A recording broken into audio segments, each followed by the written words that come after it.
Bonjour à tous, nous allons aujourd'hui analyser la manière de devenir professeur des universités.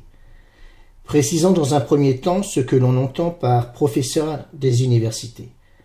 Au sein du service public d'enseignement supérieur français, les professeurs des universités constituent l'un des deux corps d'enseignants-chercheurs régis par le décret du 6 juin 1984, l'autre corps étant celui des maîtres de conférences. Les professeurs des universités ont traditionnellement l'exclusivité du titre universitaire de professeur. Ce sont des fonctionnaires d'État faisant partie de la catégorie A+.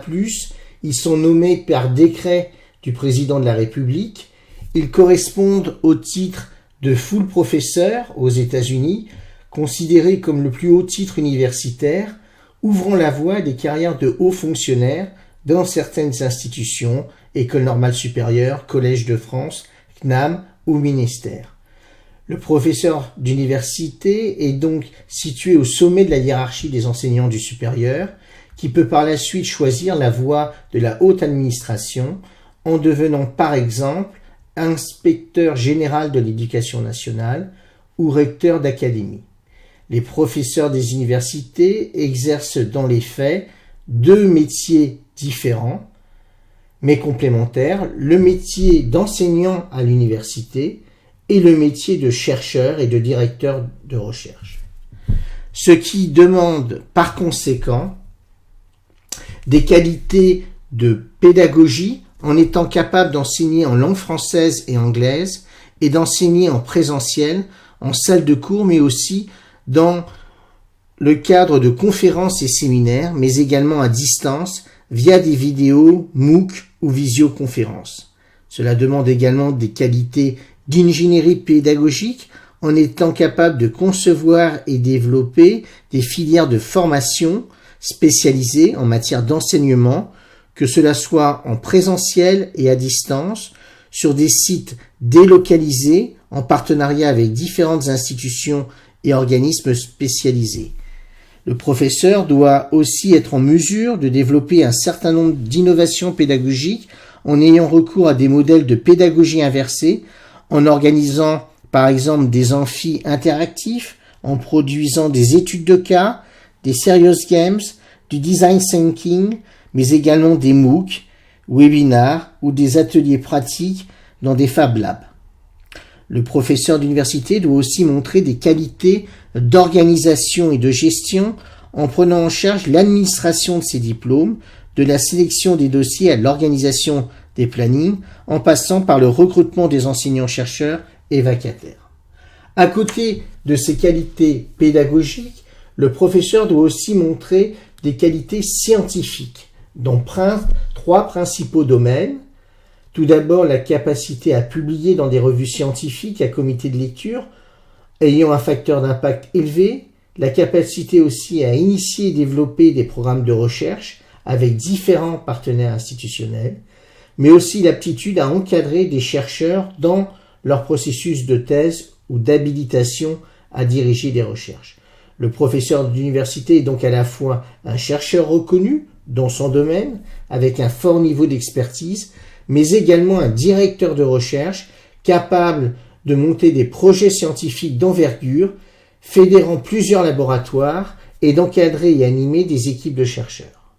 Un professeur d'université, de par son statut et au fur et à mesure de sa carrière, va également prendre une position institutionnelle au plan national en siégeant dans différentes instances d'évaluation et de décision, comme le Conseil national des universités, le Haut Conseil de la recherche et de l'enseignement supérieur, et mener des expertises pour le compte de ministères, d'organismes comme le CNRS ou d'institutions, par exemple la NRT, liées au monde de la recherche ou de l'enseignement. En règle générale, il exerce également des responsabilités au sein de son université, en pouvant devenir président, vice-président ou assesseur au sein de son établissement, membre de plusieurs commissions et responsable d'équipe au sein de son laboratoire, qui, pour assurer son financement, doit produire annuellement un certain nombre de thèses et publications. Enfin, un professeur d'université a souvent des responsabilités scientifiques et éditoriales qui l'amènent à animer différents réseaux de spécialistes et d'experts. Cette reconnaissance passe généralement par des fonctions de directeur de revues académiques et scientifiques, de directeur de collection au sein de sociétés d'édition, de conseiller scientifique, de responsable d'associations académiques ou de sociétés savantes. Voyons dans le détail les avantages et contraintes du métier. Tout d'abord, les intérêts et apports. Le métier de professeur peut en effet être une source d'épanouissement et d'accomplissement pour des personnes qui accordent de l'importance à l'indépendance d'esprit et à une prédilection pour l'analyse et la réflexion. Il peut aussi être un moyen de s'ouvrir sur différents champs de connaissances et d'avoir la possibilité de disposer de données en permanence actualisées. C'est en effet un métier qui permet en permanence d'explorer et d'approfondir différents domaines en donnant l'accès à des sources d'informations riches et nombreuses via les bases de données, mais aussi les conférences, les colloques, l'abonnement à de nombreuses revues scientifiques et académiques, la participation et à l'encadrement de thèses et de programmes de recherche en France et à l'étranger.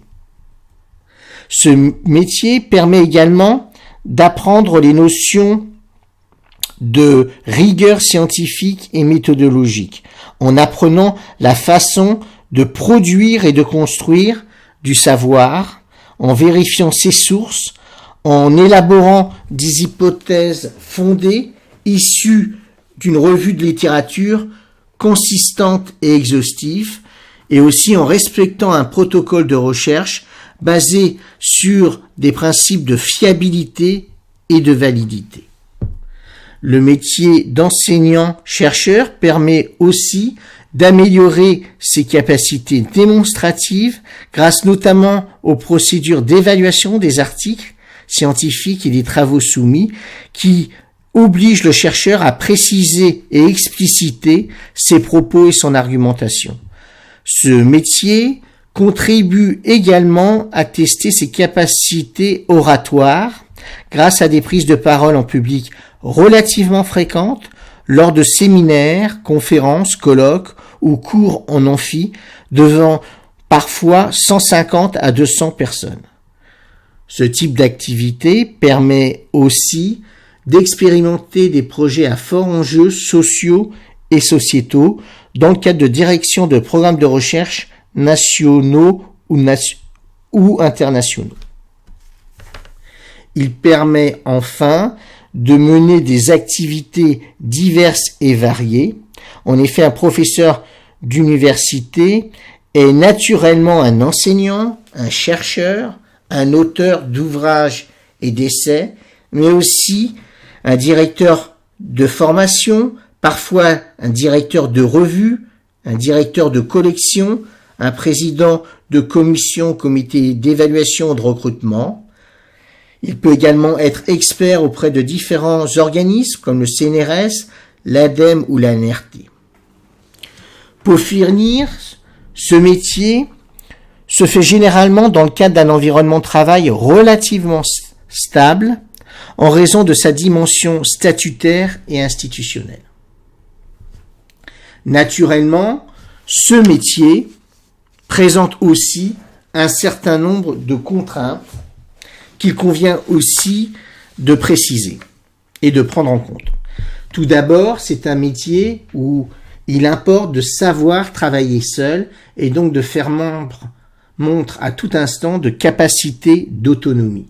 Il faut aussi savoir travailler vite et efficacement en raison des échéances généralement imposées à l'enseignant-chercheur.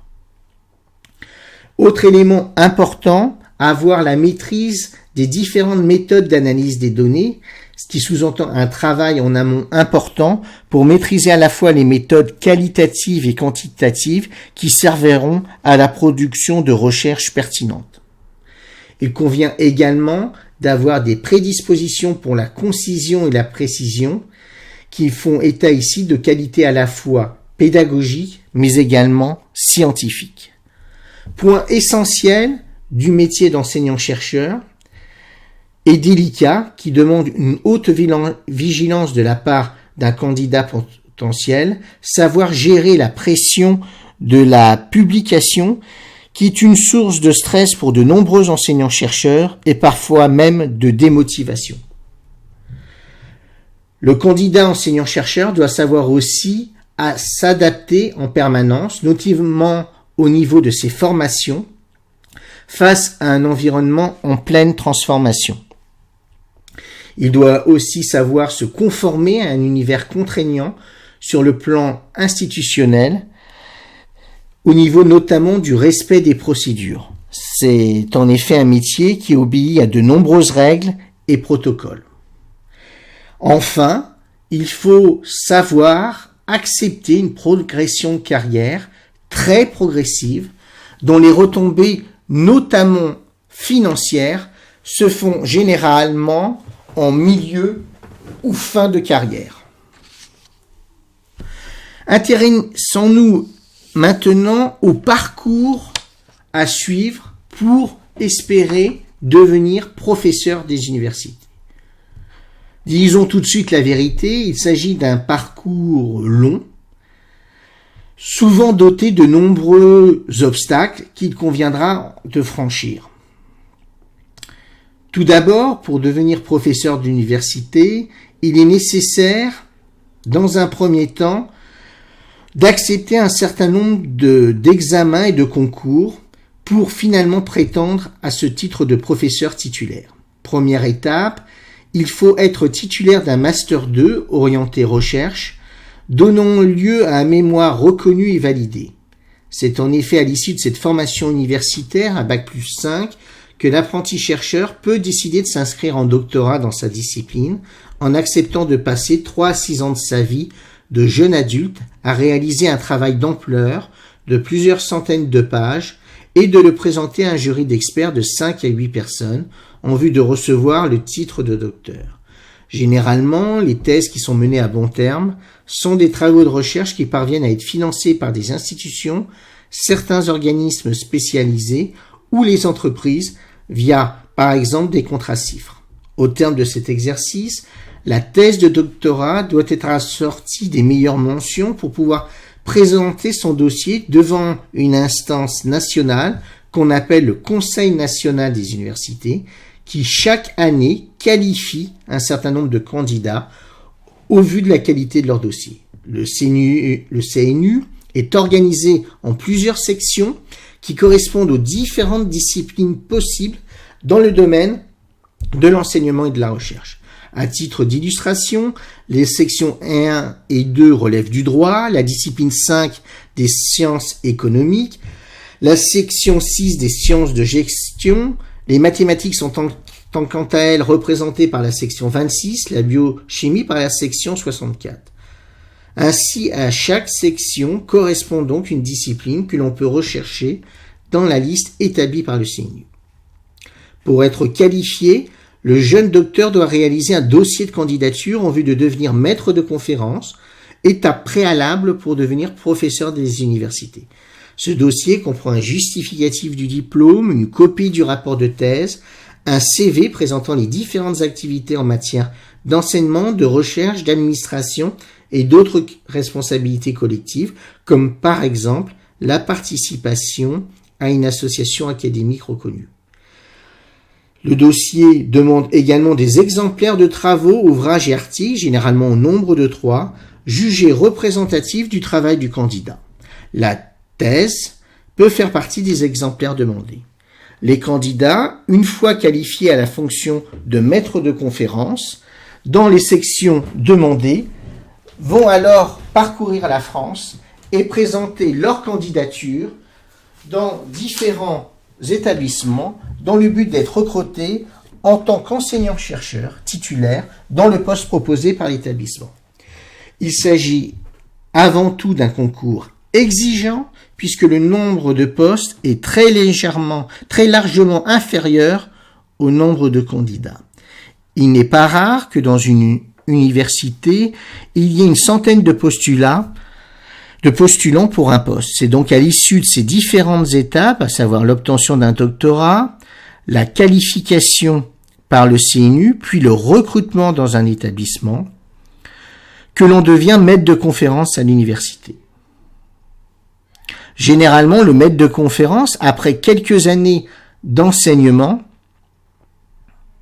et de recherche, passe son habilitation à diriger des recherches en vue de devenir professeur des universités, soit par le concours d'agrégation, qui est réservé à certaines disciplines, soit par un processus plus fréquent de qualification par l'instance d'évaluation nationale, le CNU, qui va examiner les qualités scientifiques et pédagogiques du candidat pour devenir professeur en étudiant la qualité des productions scientifiques, le niveau des responsabilités exercées et éventuellement les prix et distinctions permettant de juger du rayonnement scientifique du candidat au sein de la communauté scientifique. À présent, il est proposé ici un certain nombre de conseils qui pourraient être utiles à de futurs candidats. La carrière d'enseignant-chercheur, et plus particulièrement celle de professeur des universités, peut à bien des égards apparaître comme un chemin de croix, fait d'embûches et de désillusions, qui pour beaucoup se traduira par l'absence de concrétisation. En effet, beaucoup de chercheurs ou d'enseignants-chercheurs s'arrêtent au stade du doctorat, de la qualification ou à la fonction de maître de conférence. Les postes de professeurs étant souvent rares et sélectifs, aussi bien au niveau de la sélection des dossiers que du recrutement proprement dit, compte tenu du nombre de candidats. Voici quelques conseils pour embrasser la carrière d'enseignant-chercheur et donc de professeur d'université. Il convient tout d'abord d'identifier un domaine de recherche qui vous intéresse réellement, au-delà de la recherche d'un métier ou d'un statut. Le métier d'enseignant-chercheur doit se voir comme un sacerdoce, une vocation qui est en accord avec ce que l'on est et ce que l'on veut faire, et qui ne peut en aucun cas relever de considérations purement rationnelles, comme la recherche d'un statut, le rayonnement pour la fonction de professeur, l'insertion dans un réseau ou la sécurité de l'emploi. Il est en effet important que ce choix de carrière soit fondé sur une quête personnelle où le travail demandé et réalisé soit considéré comme une manière pour l'individu de se réaliser, de s'accomplir pleinement, de devenir ce que l'on est. Aux jeunes chercheurs, après, de vérifier que le thème convoité dispose d'un corpus solide et peut venir enrichir les travaux existants. Deuxième conseil, choisir un directeur de recherche compatible. En effet, il convient ici de choisir, au-delà des éléments de notoriété et de réputation, des professeurs référents, des directeurs de recherche dont la personnalité, le mode de communication, le type de comportement correspondent profondément à notre façon d'aborder la relation à l'autre. C'est certainement une des étapes cruciales dans un projet de thèse ou à terme d'habilitation pour pleinement valoriser son potentiel personnel.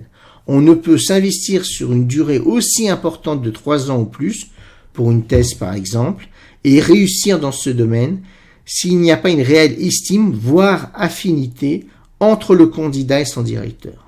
La réussite d'un tel projet passe aussi par des interactions sociales, des échanges tous azimuts, sur lesquels vont pouvoir se bâtir de véritables relations de confiance. Troisième conseil, il convient également de vérifier que le directeur de thèse ou d'HDR, qui semble nous convenir sur le plan des valeurs et comportements, s'inscrit dans nos préoccupations et centres d'intérêt. Qu'il appartient à un laboratoire reconnu dans les domaines qui nous intéressent et dispose d'un certain rayonnement dans l'environnement, qu'il s'agisse de positions institutionnelles ou d'une reconnaissance scientifique via des prix et distinctions par exemple. C'est également important et rassurant aussi de savoir qu'un directeur de thèse ou un coordinateur d'HDR a déjà encadré des chercheurs sur des thématiques connexes ou publié sur le sujet dans des revues référencées. Il s'agit aussi d'apprendre très tôt, le plus tôt possible, son métier d'enseignant-chercheur idéalement dès le démarrage de la thèse, en participant à des séminaires de recherche, à des colloques ou conférences, en devenant par exemple tuteur ou chargé de cours ou assistant, afin de s'impliquer pleinement dans la vie et dans les activités des enseignants-chercheurs, en apprenant ainsi à mieux les connaître, les comprendre et donc les apprécier. Autre point important, il s'agit ici d'admettre la complexité de ce métier qui demande dès le départ d'intégrer des aspirations et logiques contradictoires. Par exemple, un professeur se doit pour ses cours et sa recherche de chercher à s'élever, à avoir de l'inspiration, une vision, tout en veillant à rester au plus près de ses assistants de recherche et étudiants. De même, il doit chercher à produire des résultats nouveaux et originaux, tout en faisant montre de rigueur et d'humilité au niveau de son travail. Enfin, il doit acquérir une indépendance d'esprit, une autonomie de réalisation, tout en participant activement à des projets collectifs d'intérêt général. Il s'agit aussi de continuer à toujours vous instruire, à rechercher de nouveaux champs d'études et de connaissances, à développer votre esprit critique en développant de nouvelles sources de questionnement et d'interrogation. L'enseignant-chercheur ne peut s'arrêter.